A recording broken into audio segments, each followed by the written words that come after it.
Earlier this week, I received a positive COVID diagnosis. Per CDC guidelines, I've received the initial 2 shots and all of the boosters. Thus far, I've been blessed to experience very minimal symptoms. Because I'm still quarantined, I cannot participate in person with my colleagues.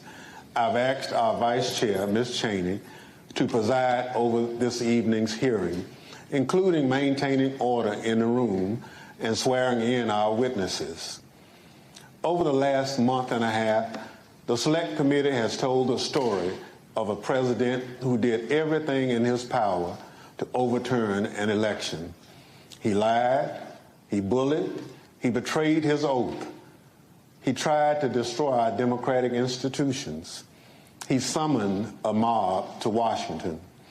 Afterward, on January 6th, when he knew that the assembled mob was heavily armed and angry, he commanded the mob to go to the Capitol, and he emphatically commanded the heavily armed mob to fight like hell. For the weeks between the November election and January 6th, Donald Trump was a force to be reckoned with.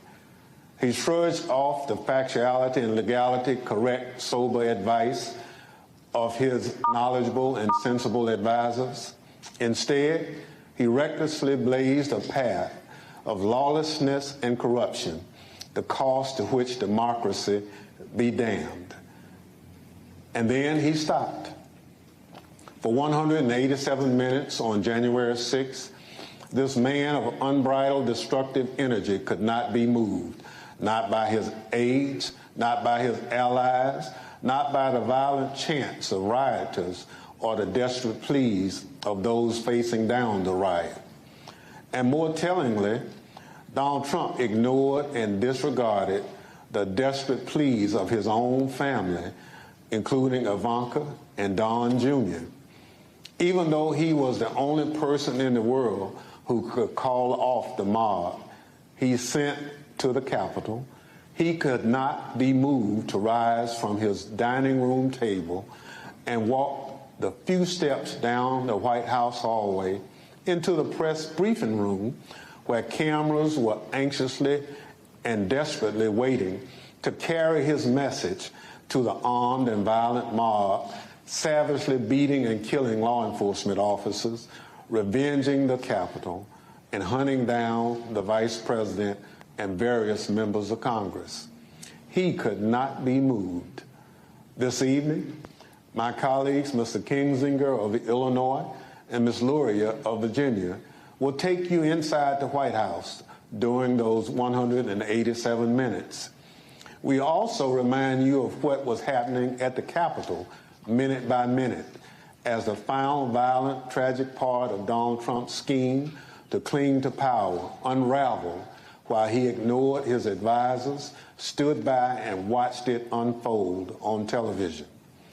Let me offer a final thought about the Select Committee's work so far. As we've made clear throughout these hearings, our investigation goes forward. We continue to receive new information every day. We continue to hear from witnesses. We will reconvene in September to continue laying out our findings to the American people. But as that work goes forward, a number of facts are clear. There can be no doubt that there was a coordinated, multi-step effort to overturn an election overseen and directed by Donald Trump.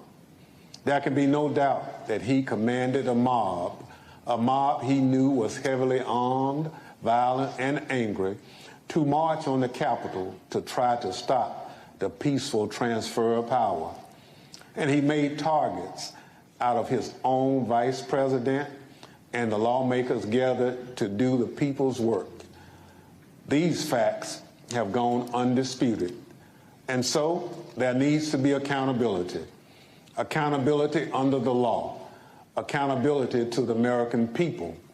Accountability at every level, from the local precincts in many states where Donald Trump and his allies attacked election workers for just doing their jobs, all the way up to the Oval Office, where Donald Trump embraced a legal advice of insurrectionists that a federal judge has already said was a coup in search of a legal theory.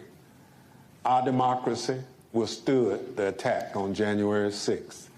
If there's no accountability for January 6th, for every part of this scheme, I fear that we will not overcome the ongoing threat to our democracy.